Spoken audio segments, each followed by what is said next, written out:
Hello, I'm Steve Holmes, CEO of Data Center Alliance, and welcome to the latest DCA briefing. Over the last 8 months, we've continued to support our members with advice and guidance during the COVID crisis. And during that time, we've had a steady increase of legally related questions. So I'm delighted today to have Ian Timlin from Conexus Law to assist us with providing advice and guidance to some of your questions. Ian, welcome. Perhaps you'd like to start by just explaining a little bit more about mediation and the valuable part it plays in dispute resolution. So mediation is a form of alternative dispute resolution, and none of your members' core business will be litigation, and they do not want to be stuck in 2 years of waiting for a trial date and getting their disputes resolved. So they need to look at, and parties often look at, alternative dispute resolution mechanisms. And the main one being used in this country at the moment is mediation. And mediation is a voluntary, private and non-binding, without prejudice negotiation between parties, which is facilitated by a professional mediator. And those professional mediators, including myself, they normally are appointed, or they come from bodies such as CEDR, which is the acronym for the Centre for Effective Dispute Resolution, which is based in London. And there's another large outfit called Independent Mediators, which has a top number of QCs on its panel who also act as mediators.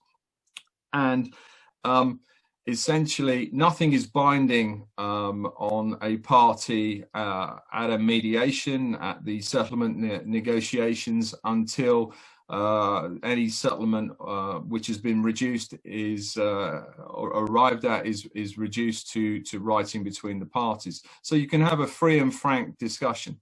And how it normally operates is that traditionally, pre-COVID, the parties would go to a neutral venue. Let's hypothetically say you've got two parties in dispute. Each party would have a room at the neutral venue, and the mediator would have a room. And the mediator would shuttle backwards and forwards, having confidential discussions with the parties during the course of the day, to see whether he could bridge the gap which they came into the mediation with. And let's hypothetically say that's £1 million.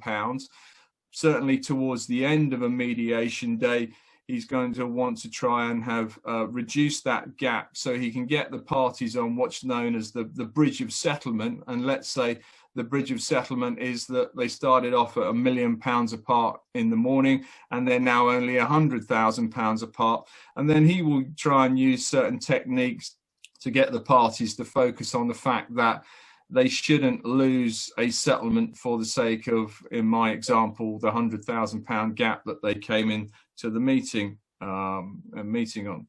So that's traditionally how it operated, and it has a number of benefits.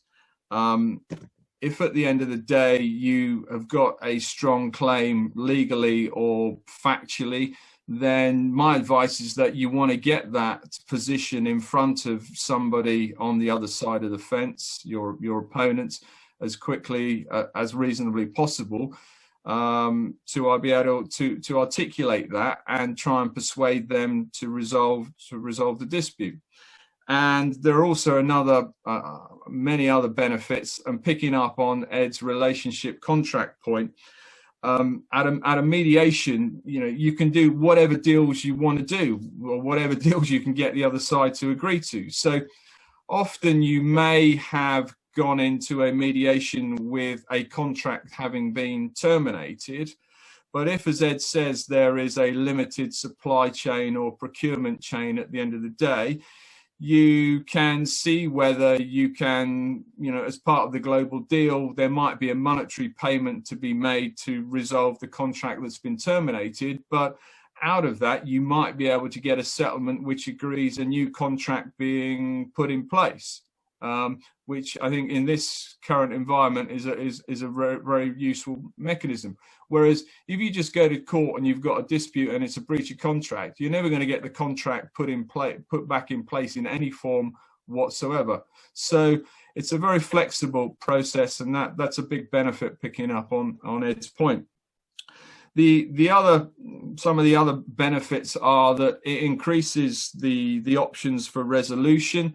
For example, I had some clients who went to a mediation and they said to me, we are not paying the other side more than X pounds. And at a point in the mediation, we got to a stage where they had offered X pounds, and then there was still a relatively small gap between the parties. So the mediator came up with the novel idea of saying to my clients, well, I know you don't want to pay any more to the other side, but why don't you make a small payment of a few £1,000s to a charity that the CEO on the other side is very happy, is very involved with. My clients looked at that charity, were happy to make the donation, which was in their name, and the thing got resolved out. And again, that's the type of brainstorming session and different types of resolution that you can try and apply to any dispute that you've got on foot. It allows the parties to road test their arguments before you spend a lot of money in court proceedings and having an expensive trial at the end of the day. It restores the negotiation process back to the parties rather than just continuing the legal ping pong of solicitors' correspondence and emails, which I'm sure many of your members have been on the receiving end of, just getting endless missives from their lawyers saying this is where we now are, and not necessarily being driven towards a resolution of this matter, other than a trial which might be a couple of years down the road. Plus, if you're already involved in court proceedings, if the other party suggests a mediation, you've got to take that really seriously these days, because the courts have ruled and opined on the fact that if you unreasonably refuse an offer of mediation when you're in court proceedings, then even if you're the successful party in a trial, then the court can and has disallowed the whole of a successful party's legal costs being paid by the unsuccessful party on the other side. And that can be tens or hundreds of thousands of pounds at the end of the day. So I think that's sort of an overview of where mediation was traditionally pre-COVID-19 and what the benefits are. Thank you, Ian. I was chatting about this topic with a colleague, and they wondered whether actually entering into a mediation could be potentially seen as a position of weakness, I suppose, for a particular party. What's your views on that?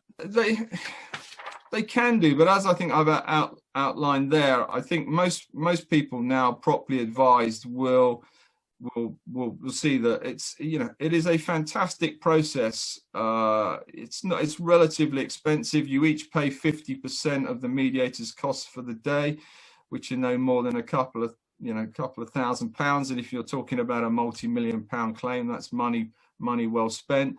There's obviously the time cost of your having your lawyer at the mediation with you, but again, for a day, that's relatively small. And most people now, I think, see it not as a sign of weakness, but as a sign of just getting on and being able to try and get on with their core businesses, and sorting out litigation and disputes, which as Ed said, it doesn't serve anybody any great assistance whatsoever to have this drain on management time and cash in the background going on while you're trying to make money and run your business. And again in the mediation process, I've gone to mediations with clients and they've said we're not settling this as a point of principle, etc., etc.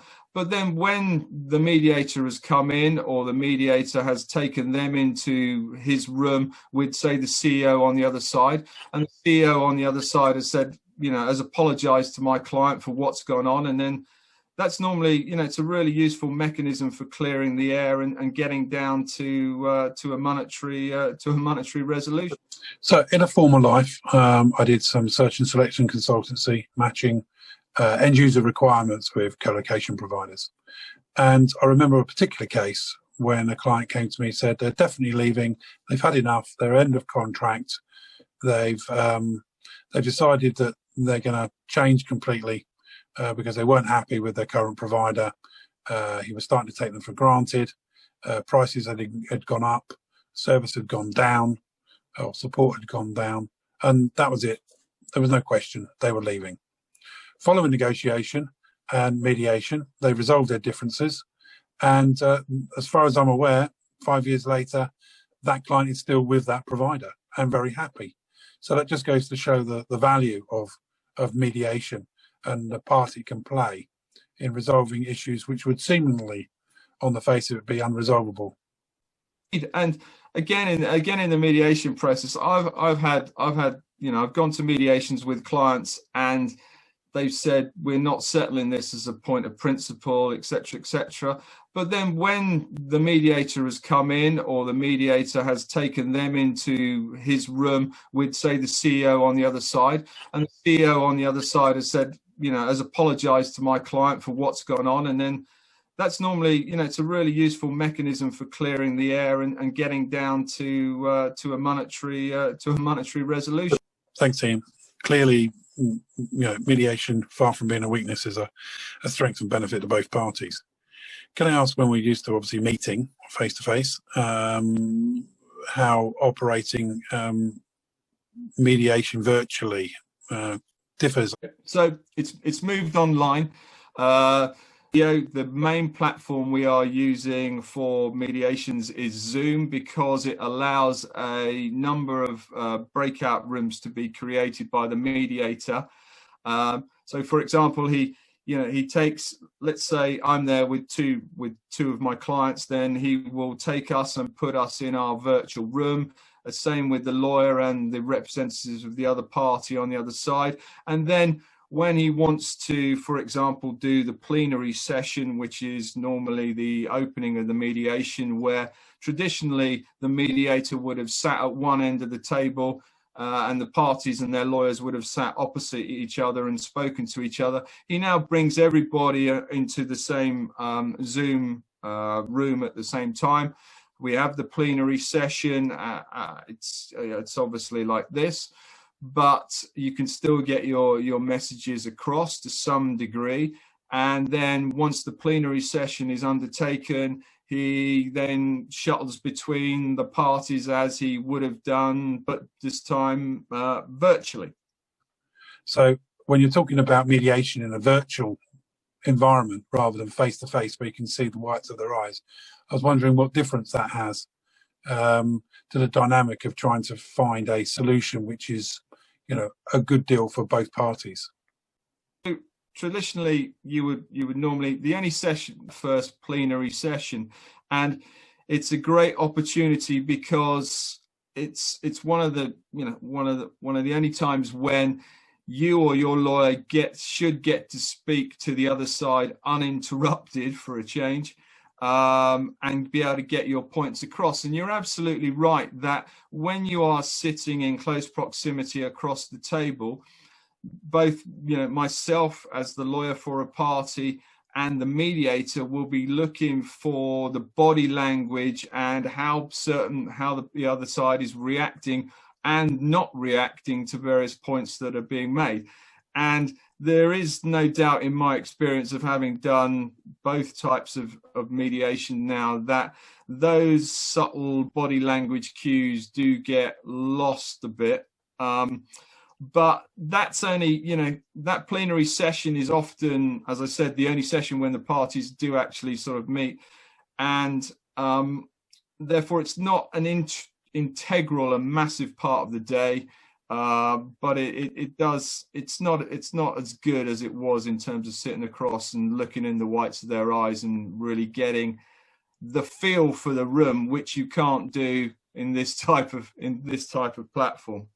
Thank you very much, Ian. I'm just wondering whether there's any last thoughts you could share with the audience before we close the session. If you find yourself in a dispute, mediation is a fantastic, relatively quick process.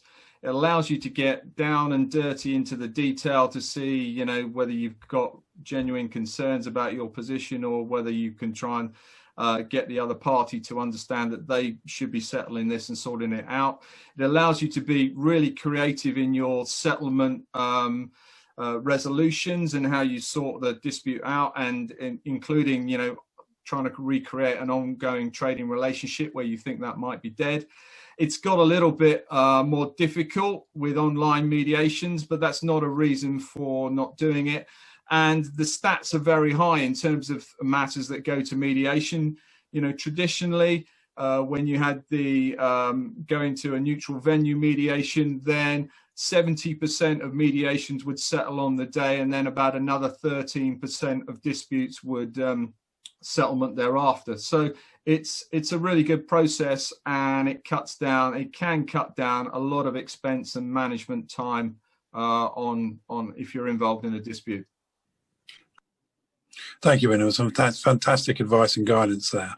That ends this session. The next session will be with Marilyn Hayward-Mills, who will be talking about employment law and well-being of staff during the COVID crisis. So please feel free to tune in.